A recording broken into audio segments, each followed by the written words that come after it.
ስልኩ ይጮሃል፣ ልብህ ድንገት ይላል። ስሟን ስክሪኑ ላይ ስታየው ሳትፈልገው ፈገግ ትላለህ።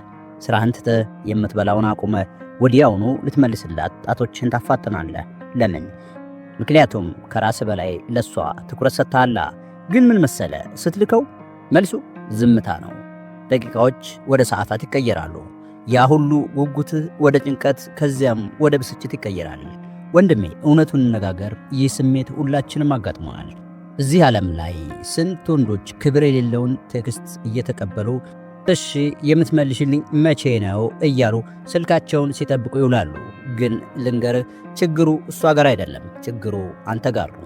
አዎ አንተ ጋር። ምክንያቱም የምትልከውን እያንዳንዱን ቃልና ምልክት እንደ ትልቅ ነገር ቆጥረ መልስ በመስጠትህ ሳታውቀው ያንተን ዋጋ እያረከስክ ነው።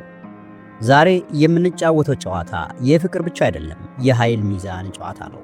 ዛሬ የምነግርህ ነገር ለብዙዎች ጨካኝ ሊመስል የሚችል ነገር ነው፣ ግን በሳይኮሎጂና በዘመናዊ የፍቅር ግንኙነት ሳይንስ የተረጋገጠ እውነት ነው። ሴቶች በደመ ነፍስ የሚያከብሩት እያንዳንዱን ስሜታቸውን የሚያስተናግድ ወንድን ሳይሆን የራሱ የሆነ ስታንዳርድ ያለውን ወንድ ነው። በዚህ ቪዲዮ ሴቶች አንተን ለመፈተን ወይም ደግሞ በግዴለሽነት የሚልኩትንና አንተ በፍጹም ልትመልሳቸው የማይገቡ 3 ወሳኝ የቴክስት አይነቶችን አሳያለሁ። እነዚህን ሜሴጆች አይቶ መተው ንቀት ሳይሆን የራስ ክብር መገለጫ ነው።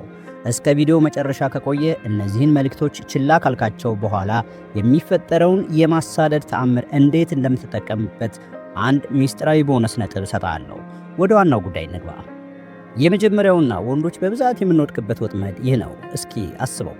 አንተ ስለ ቀንህ ስላሰብከው ዕቅድ ወይም ደግሞ ስላላት ውበት አንድ አንቀጽ የሚወጣው ጽሑፍ ጽፈ ትልክላታለህ። መልሱ ግን ምንድነው?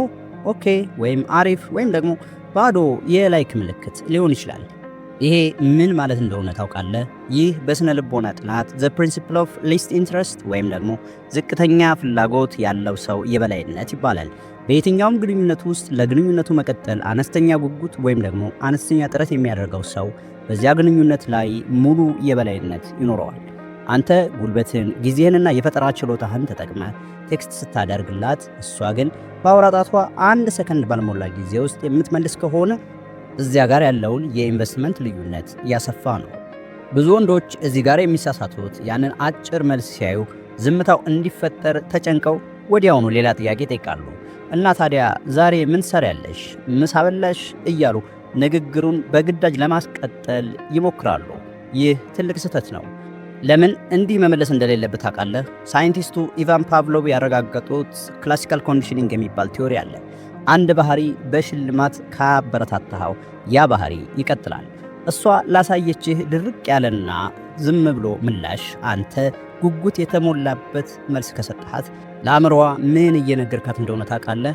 ለእኔ ትኩረት ለመስጠት መልፋት አይጠበቅብሽም፣ ባዶ ነገር ብቻ ወርውሪልኝ ወይም ላኪልኝ፣ እኔ እቀበለዋለሁ እያልካት ነው። አንተ የምትፈልገው ንግሥት እንጂ ሮቦት አይደለም። ብዙ ጊዜ በሀገራችን ሴት ልጅ ኩራተኛ ናት፣ መለማመጥ አለብህ የሚል የተሳሳተ ትርክት አለ። መለማመጥና ራስን ማዋረድ ይለያያሉ። እናስ መፍትሄው ምንድነው ብለህ ከጠየቀኝ እንዲህ አይነት ደረቅ ወይም ደግሞ አጭር መልስ ስትልክልህ መፍትሄው በጣም ቀላል ነው። ሲን አድርገህ ተዋት ወይም ደግሞ አይተህ ተወው። ስልኩን አስቀምጠውና ወደ ሥራ ተመለስ። ምንም አትበል፣ ኢሞጂም አትላክላት። ሁለተኛው በጣም አደገኛ ነው። እዚህ ላይ ነው ብዙ ወንዶች አልፋ መሆን ሲገባቸው ወደ ኢንሰኪዩር ወይም ደግሞ በራስ መተማመን የጎደለው ወንድነት የሚቀየሩት። አንዲት ሴት ስለ ቀድሞ ፍቅረኛዋ ወይም ደግሞ አሁን ላይ እያዋራት ስላለው ሌላ ወንድ ወይም ደግሞ ስለ ወንድ ጓደኛዋ በቴክስት ስትነግርህ ዓላማዋ ምን ይመስልሃል? መረጃ እየሰጠችህ ነው? በፍጹም እየፈተነች ነው። ይህ በስነ ልቦና ትራያንጉሌሽን ይባላል። ሶስተኛ አካልን ወደ ግንኙነቱ በማስገባት ያንተን ስሜት እና ምላሽ መለካት ማለት ነው። ለምሳሌ ኦፍ ይሄ ልጅ እኮ ተንዛዛብኝ ለቀቅ አርጋት በለው ብላ ልትልክልህ ትችላለች። ወይም ደግሞ ዛሬ ማታ ክለብ ልንሄድ ነው፣ ብዙ ወንዶች እንዳይከቡን ፈራሁ ልትልህ ትችላለች። የአብዛኛው ወንድ ምላሽ ምን ይሆናል መሰለ? መናደድ፣ መጠየቅ ወይም ደግሞ መከላከል። ማን ነው እሱ? ለምን ታናግሪዋለሽ? አትሂጂ ብሎ መመለስ። ልክ ይህንን ስታደርግ ፈተናውን ወድቀሃል። በእሷ እይታ ውስጥ አንተ በሌሎች ወንዶች የምትሸበር፣ በራስህ የማትተማመን ደካማ ወንድ ሆነ ትመዘገባለህ። ሴቶች በተፈጥሮ ጠንካራና በማንኛውም ሁኔታ የማይናወጥ ወንድን ነው የሚፈልጉት። ታዲያ ለምን እንዲህ አይነት መልስ መመለስ የለብህም? ይህንን ሜሴጅ ስትልክ እያደረገችው ያለችው ነገር ፈተና ነው። ስሜታዊ መረጋጋትን እየለካች ነው። ለዚህ ሜሴጅ መልስ መስጠት ማለት በሷ ድራማ ውስጥ ተዋናይ ለመሆን ተስማማው ማለት ነው። በሌላ ወንድ ምክንያት ስሜት ከተረበሸ ያ ወንድ ካንተ የተሻለ እንደሆነ በተዘዋዋሪ አመንክ ማለት ነው። በተለይ እኔ እኮ ብዙ ፈላጊ አለኝ የሚለውን ለማሳየት ሴቶች ይህንን ስልት ይጠቀማሉ። እናስ መፍትሄው ምንድነው ካልከኝ፣ እንዲህ አይነት የሌላ ወንድን ስም የሚያነሳ ወይም ደግሞ አንተን ለማስቀናት የሚሞክር ቴክስት ሲመጣ ፍቱን መድኃኒቱ ዝምታ ነው። ቴክስቱን አይተህ አትመልስ። ይህ ዝምታ ምን መልእክት ያስተላልፋል? እኔ ራሴን የምችል በራሴ የምተማመን ወንድ ነኝ። ከአንቺ ጋር ለቦታ አልወዳደርም፣ ምክንያቱም እኔ ሽልማቱ ነኝ የሚለውን መልእክት ያስተላልፋል። ከሌላ ወንድ ጋር ማውራት ከፈለግሽ መቀጠል ትችያለሽ፣ እኔ ግን በዚህ ርካሽ ውድድር ውስጥ የለሁበትም የሚል እጅግ ጠንካራ መልእክት ያስተላልፋል። ዝም ስትል እሷ ግራ ይገባታል። አልቀናም እንዴ ወይስ ግድ የለውም ብላ ትጨነቃለች። ያንን ማረጋገጫ ስለነፈካት እሷ ራሷ መጥታ ያንተን ትኩረት ለመሻት ትገደዳለች።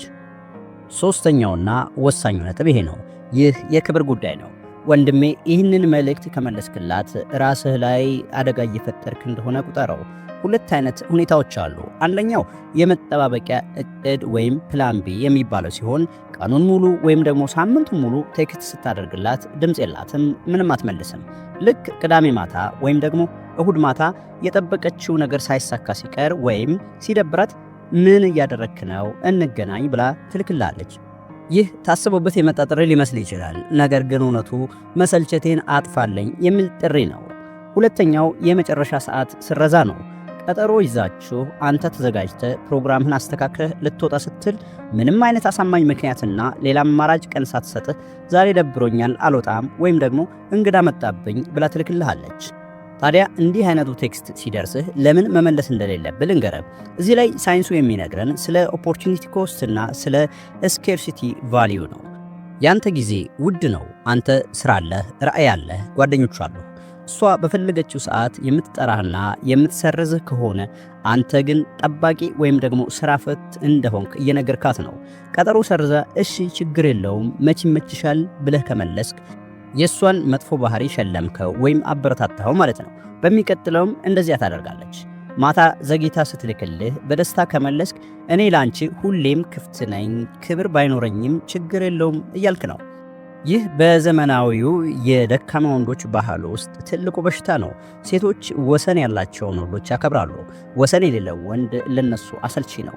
እናስ መፍትሄው ምንድነው ካልከኝ፣ ቀጠሮውን ያለምንም ቅድመ ማካካሻ ከሰረዘችው ወይም ደግሞ ዘግይታ ቴክስት ካደረገች መልእክቱን አይተህ ተወው፣ አለቀ። ምንም ማብራሪያ አያስፈልግም፣ መቆጣትም አያስፈልግም። ምክንያቱም መቆጣትም ስሜት እንደሰጣት ያሳያል። ዝምታህ እንዲህ ይላል፣ የኔን ጊዜ የማታከብሪ ከሆነ በህይወቴ ውስጥ ቦታ የለሽም። ይህ ከፍተኛ የሆነ በራስ መተማመን የሚጠይቅ እርምጃ ነው። ነገር ግን ውጤቱ አስደናቂ ነው። በማግስቱ ጠዋት ወይም ደግሞ ከቀናት በኋላ ያንተን ዋጋ ተረድታ በክብር እንደገና ትመጣለች። ካልመጣችስ ከትልቅ ራስ ምታትና ከማይረባ ግንኙነት ድናሃል ማለት ነው። እንግዲህ ዋናው ጥያቄ እዚህ ጋር ይመጣል። እነዚህን ሁሉ ቴክስቶች አይተ ከተውካቸው በኋላ ተመልሳ ስትጽፍልህ ምን ታደርጋለህ? ምክንያቱም እመነኝ 90% የሚሆኑት ሴቶች ይህንን ያልተለመደ የወንድነት ጥንካሬ ሲያዩ ግራ ተጋብተው ተመልሰው ይጽፋሉ። ለምን ዝም አልከኝ? ተናደሃል እንዴ? ወይም ደግሞ ትኩረት ለመሳብ የተለየ አሪፍ ቴክስት ይልካሉ። እዚህ ጋር ነው ጨዋታ የሚቀየረው። አሁን ኳሷ አንተ እግር ስር ናት። ስትመልስላት እንደተቀየምክ ወይም ደግሞ እንደተናደድክ አትሁን። ዘና ብለህ አጭርና ግልጽ መልስ ስጥ። ያንን መጥፎ ቴክስት እንዳላየኸውና እንደማይነካ አድርገህ ቅረብ። ለምሳሌ ከቀናት በኋላ ጠፋህ እኮ ብላ ከላከች ቢዚ ሆኜ ነው እንዴት ነሽ ብለህ በጨዋታ መልስ። ስለ ዝምታ ማብራሪያ አትስጥ። ማብራሪያ መስጠት የጥፋተኝነት ስሜት ነው። አንተ ግን ጥፋተኛ አይደለህም። አንተ ስታንዳርድ ያለህ ወንድ ነህ። ወንድሜ፣ ቴክስቲንግ ወይም ደግሞ መልእክት መላላክ የቃላት ልውውጥ ብቻ አይደለም፣ የስሜትና የፍላጎት ልውውጥ ነው። መልእክትህን መቆጠብ፣ ራስህን ማክበርና ለማይመጥንህ ንግግር ምላሽ አለመስጠት ከፍተኛ ዋጋ ያለው ወንድ መሆን ነው። ሰዎች ውድ የሆነውን ነገር ለማግኘት ይፈልጋሉ እንጂ በየቦታው የተጣለውን ነገር አይፈልጉም። የዛሬ ቪዲዮ ይህንን ይመስል ነበር። ይህ ቪዲዮ የአስተሳሰብ ለውጥ እንድታመጣ ከረዳህና ከዛሬ ጀምሮ የቴክስት ተገዢ መሆንክን ልታቆም ከወሰንክ ቪዲዮውን ላይክ ማድረግን እንዲሁም ለጓደኞች ሼር ማድረጉ እንዳትረሳ። ለቻናላችን አዲስ ከሆንክ ሰብስክራይብ አድርግና የደወል ምልክቷን ተጫን። በሚቀጥለው ጊዜ በሌላ ቪዲዮ እስከምንገናኝ ድረስ ሰላም።